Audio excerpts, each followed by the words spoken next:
अखिलेश जी को सीएम क्यों देखना चाहते हैं आप? और मायावती का राष्ट्रपति। हाँ देश अगर सुधर न जाए तो चैलेंज करता हूँ, संगठन चलाना छोड़ दूंगा या सल्फास खा के आत्महत्या कर लूंगा। बहुरिया कह रही कि सिलेंडर लाओ ना, हम आइके जा रहे हैं। मेहरवा कह रही है कबहू रोटी हम चूल्हे बनावा नहीं, बनाई भी नहीं। हम कहे थे रोटी दो, वह कहा रोटी बनाई भी नहीं। जब ज्यादा कहे तो कहा दिए, हम कहा खा लो रोटी नहीं। जब तक हिंदुस्तान में वोट बेचने वाले लोग रहेंगे तब तक बेईमान सत्ता पर काबिज रहेंगे। 5 किलो राशन पर वोट बेचने वाले यहीं पर बैठे हैं, 1 सिलेंडर पर वोट बेचने वाले यहीं पर बैठे हैं। और स्थिति ये है कि जो सरकार से सवाल पूछ लेगा या तो वो जेल जाएगा या कब्रिस्तान जाएगा। सवाल तो आप सरकारी से पूछ रहे हैं सर। धीरे धीरे पूछ रहे हैं, ज्यादा जोर से नहीं पूछ रहे हैं। हम खुद डराए के पूछी थी। आप भी ठाकुर साहब डरते हैं? ठाकुर मतलब का वही ठाकुरम ठाकुर नाइन कला हमारा बप्पा बड़े बड़ी तुर्रम खा रहा है। कला काबा कला शेरती बिंदिगे कला परिणाम काबा कला फारिक खागा, तो वही ठाकुरम ना। अरे जब डरा रहे अखिलेश यादव, डरा रही मायावती, डरा रहे राहुल गांधी, डरा रहे अरविंद केजरीवाल, तो हमारी कौन गिनती है भैया? आम का पेड़ किसान का कमर्शियल फसल है और फसल को काटने से रोका नहीं जा सकता है। और अगर काटने का समय है, ये 2 डरैया काट ले, सिपाही दुआरे ठड़। भाजपा की सरकार बनती रहे, इसमें विपक्ष का भी हाथ है, इसमें सपा बसपा कांग्रेस का भी हाथ है कि भाजपा की सरकार बनती रहे। इसके पीछे क्या लॉजिक लगाया आपने? इसके पीछे लॉजिक ये है कि जब लगातार ईवीएम में गड़बड़ीबाजी नजर आ रही है, जब ईवीएम में गड़बड़ी आ रही है, तो हिंदुस्तान की समस्त विपक्षी राजनीतिक पार्टियों को चुनाव का बहिष्कार कर देना चाहिए, चुनाव प्रक्रिया का बहिष्कार कर देना चाहिए। तो देखिए किसानों के बीच में ठाकुर साहब बैठे हुए हैं, क्या मुद्दा है, क्या वजह है और आज आखिर क्यों ये मजमा से आज यहाँ पर सजा हुआ है? क्या 2027 की बड़ी तैयारी हो रही है? क्या कोई नया षड्यंत्र रचा जा रहा है? क्या कुछ होने वाला है? भाई साहब मैं बीच में आने की कोशिश करूंगा, सर के बीच में। सर यहीं पर रुकना। मैं ठाकुर साहब से बात करने की कोशिश करूंगा, काफ़ी मशक्कत करने के बाद यहाँ तक पहुँचा हूँ। खैर ठाकुर साहब कैसे हैं आप? ठीक है भैया। काहे के लिए इतना परेशान कर रहे हैं, फिर मैदान में निकल पड़े, मतलब कि गर्दा उड़ाने के मूड में है? मुझे लग रहा है 2027 का चुनाव आ रहा है। अब जैसे आपने पूछा है काहे के लिए, तो कुंवारी खवावे लाए हन नेगुला बने बैठन। सही कहा गलत कहा? सही कह रहे हैं। खैर सिलेंडर मिल रहा है कि नहीं मिल रहा है अभी? हाँ सिलेंडर बाद 8 दिन ते लाइन में लोग लाग हैं और घर में मेहरवा कहती है सिलेंडर लाओ ना, हम के जा रहे हैं। सही बात है सही बात नहीं? तालियां बज रही है। बहुरिया कह रही है, बहुरिया कह रही कि सिलेंडर लाओ ना, हम के जा रहे हैं। मेहरवा कह रही है कबहू रोटी हम चूल्हे बनावा नहीं, बनाई भी नहीं। हम कहे थे रोटी दो, वह कहा रोटी बनाई भी नहीं। जब ज्यादा कहे तो कहा दिए, हम कहा खा लो रोटी नहीं। अब बताओ क्या करी? एक बात सत्य है, जब तक हिंदुस्तान में वोट बेचने वाले लोग रहेंगे तब तक बेईमान सत्ता पर काबिज रहेंगे।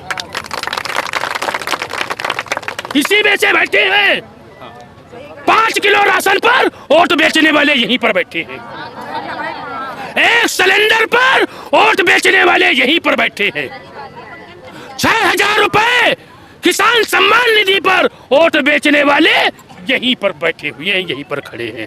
तो जब तक हिंदुस्तान में वोट बेचने वाले जिंदा रहेंगे, बेईमानों भ्रष्टाचारियों को राज्य करने से कोई रोक नहीं सकता है। और स्थिति ये है कि जो सरकार से सवाल पूछ लेगा या तो वो जेल जाएगा या कब्रिस्तान जाएगा। सवाल तो आप सरकारी से पूछ रहे हैं सर। धीरे धीरे पूछ रहे हैं, ज्यादा जोर से नहीं पूछ रहे हैं। हम खुद डराए के पूछी थी। आप भी ठाकुर साहब डरते हैं? ठाकुर मतलब का वही ठाकुरम ठाकुर नाइन कला हमारा बप्पा बड़े बड़ी तुर्रम खा रहा है। कला काबा कला शेरती बिंदिगे कला परिणाम काबा कला फारिक खागा, तो वही ठाकुरम नाइन कि वही ठाकुर नाइन हमका फारिक खा जाए कोनो, हम इनका कामों करब अपन जानो बचा। है थोड़ा बहुत डर है। डर का है नहीं है, हम तो लेदुका भरे की है ना, हम तो लेदुका भरे की है ना। अरे जब डरा रहे अखिलेश यादव, डरा रही मायावती, डरा रहे राहुल गांधी, दिला रहे अरविंद केजरीवाल, तो हमारी कौन गिनती है भैया? हम तो योगी जी ते कहते साहेब, कहाँ झंझन परे हो, यूपी छाड़ो, दिल्ली बार चलो, धक्का दे के हम लोग वहां पर उनका पहुंचा दे। अब भाई पीएम बनाने की सोच रहे हैं। पीएम बनाए योगी जी और सीएम बनाए अखिलेश यादव, प्रदेश दे दोनों ठीक हो जी है। अच्छा, तो मतलब योगी जी को आप पीएम के तौर पे देखना चाहते हैं, यूपी में अखिलेश जी को सीएम के तौर पे देखना चाहते हैं, ये स्पष्ट बड़ी क्लियर है। इच्छा, प्रबल इच्छा हमारे मन से। ठाकुर साहब, ये आपकी इच्छा है। इसके लिए हमारे पास 2.5 बीघा जमीन है, कोनो मांगे हम सब दे दी या बेच लगा दी अखिलेश यादव को ऊपर। आज इस पूरी समस्या के समाधान के हम अगुवा हैं। समाधान क्या है, समस्या क्या है? समस्या ये है कि इस पूरे क्षेत्र में जी यहाँ जितने भी लोग खड़े हैं, बैठे जी हैं, जी, सब बागवान हैं, किसान है। सबके पास बाग है और इनके सबके बाग बूढ़े हो चुके हैं, घने हो गए हैं, फल नहीं आ रहे हैं, खेत इनका, पेड़ इनका लगाया इन्होंने, काट नहीं सकते, अंधेर नगरी चौपट राजा। अरे ये गेहूं काट सकते हैं, धान काट सकते हैं, अरहर काट सकते हैं, सरसों काट सकते हैं, नींबू काट सकते हैं, यूकलिप्टस काट सकते हैं, शरीफा का पेड़ काट सकते हैं, लेकिन आम का पेड़ नहीं काट सकते हैं। बात तो बहुत पते की कही सर। खेत हमारा, हम अगर गेहूं काट, क्योंकि कलमी आम का पेड़ किसान का कमर्शियल फसल है और फसल को काटने से रोका नहीं जा सकता है। और अगर काटने का समय है, ये दुई डरैया काट ले, सिपाही दुआरे ठाड़, वन विभाग दरोगा दुआरे ठाड़, वन विभाग दरोगा दुआरे ठाड़, और जानो कितना ठाड़, मालूम होती कत्ल कई डारी नहीं। ये हिसाब तीनते पुलिस वाले बतलाती हैं। और अगर इनको पेड़ कटाना है, 100 रुपए का इनका अगर पेड़ है, तो 40% पुलिस को चाहिए, 20% वन विभाग को चाहिए, 20% ठेकेदार और लेबर को चाहिए, बचा कितना? 10%। खेत इनका, कटाना इनका, लगाया इनका, और पैसा ले रहे वन विभाग वाले, पुलिस वाले। हमारा कहना है कि किसान के कलमी आम के पेड़ को लगाने और काटने का पूरा अधिकार मिलना चाहिए, कटाने के लिए परमिट की आवश्यकता नहीं पड़नी चाहिए। तो ये बात सरकार तक पत्र के माध्यम से या हेलो हाय कर लेते, पहुंचा देते, इतनी बड़ी भीड़, इतना बड़ा सैलाब, तब ये बात कहने की क्या जरूरत थी ठाकुर साहब? प्यार से भी कह देते। ये समस्या हम लगातार 10 वर्षों से उठा रहे हैं। समाजवादी पार्टी की सरकार में भी मैंने ये लड़ाई लड़ी जी, भाजपा के से लगातार लड़ता आ रहा हूँ, लेकिन कोई भी सरकार इसमें ध्यान नहीं दे रही है और कोई भी हमारी बात को सुनना नहीं चाह रही है। अब बीजेपी की सरकार चल रही है, क्या उम्मीदें दिखाई दे रही है आपको? 9 साल हो गए योगी जी को यूपी में। ऐसा है, बीजेपी को है, चाहे सपा की होए, चाहे बसपा की होए और चाहे कांग्रेस को, हमार काम करी है तो सत्ता में रही है, हमार काम नहीं करी है तो मूंगफली का ठेला लगेंगे। तो अगर योगी जी ने आपका नाम काम नहीं किया तो 27 का चुनाव आ रहा है, तो फिर मंदिर बैठ के पूजा पाठ करेंगे, मुख्यमंत्री आ रही जी। एक बात याद दिलाना चाहेंगे, फिर आप ही जैसे लोग आरोप लगाते हैं सर कि जीत गए, वो मशीनों के दम पे जीत गए, वरना हम दवाए तो कहीं और थे, चली कहीं और गई, ऐसे बोल दी कि ना चुनाव है, आंगन टेढ़ा।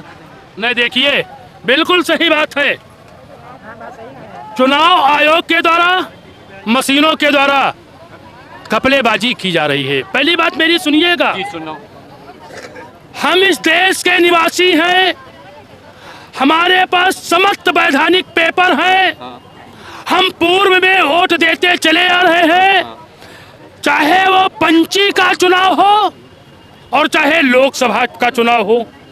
अगर किसी भी चुनाव में वोटर लिस्ट से हमारा नाम कट गया है तो चुनाव आयोग को जिम्मेदार होना चाहिए कि मुझको भारत के एक नागरिक को चुनाव देने से वंचित क्यों रखा गया। किसी को भी लोकतांत्रिक व्यवस्था में चुनाव वोट डालने से किसी को ही वंचित नहीं किया जा सकता है। बिल्कुल। क्यों किया गया? कभी चुनाव आयोग को कटघरे में किसी ने खड़ा नहीं किया, चाहे सपा हो, चाहे बसपा हो, चाहे कांग्रेस हो, चाहे अन्य दल हो। सभी कह रहे हैं कि ईवीएम में गड़बड़ी है। ईवीएम से, और जैसे बिहार जैसे चुनाव देख के तो शक पैदा ही होता है खेसारी लाल यादव तो कि ईवीएम में गड़बड़ी है। लेकिन हमको लग रहा है ये जो गड़बड़ी हो रही है, ये कि इसमें भाजपा की सरकार बनती रहे, इसमें विपक्ष का भी हाथ है, इसमें सपा बसपा कांग्रेस का भी हाथ है कि भाजपा की सरकार बनती रहे। इसके पीछे क्या लॉजिक लगाया आपने? इसके पीछे लॉजिक ये है कि जब लगातार ईवीएम में घपलेबाजी नजर आ रही है, जब ईवीएम में गड़बड़ी आ रही है, तो हिंदुस्तान की समस्त विपक्षी राजनीतिक पार्टियों को चुनाव का बहिष्कार कर देना चाहिए, चुनाव प्रक्रिया का बहिष्कार कर देना चाहिए। खत्म। अकेले कोई भी पार्टी चुनाव नहीं लड़ सकती है। सीएम अच्छा, अखिलेश जी को सीएम क्यों देखना चाहते हैं आप? और मायावती का राष्ट्रपति। हाँ देश अगर सुधर न जाए तो चैलेंज करता हूँ, संगठन चलाना छोड़ दूंगा या सल्फास खा के आत्महत्या कर लूंगा। अरे नहीं, ये नहीं करना है। सीएम क्यों देखना है? यूपी का सीएम अखिलेश जी को क्यों देखना चाहते हैं? मायावती जी राष्ट्रपति बन जाए, हाँ। अखिलेश यादव जी सीएम बन जाए और योगी जी पीएम बन जाए, देश की एक एक समस्या अपने आप समाप्त हो जाएगी। हम कह रहे हैं, हमारी भी 60 साल की अवस्था है, पूरा जीवन राजनीति किया है, तो तजुर्बा है थोड़ा बहुत हमको भी। नहीं, बिल्कुल बिल्कुल। समय दिया आपने, आपका थैंक यू। आपको बहुत बहुत धन्यवाद।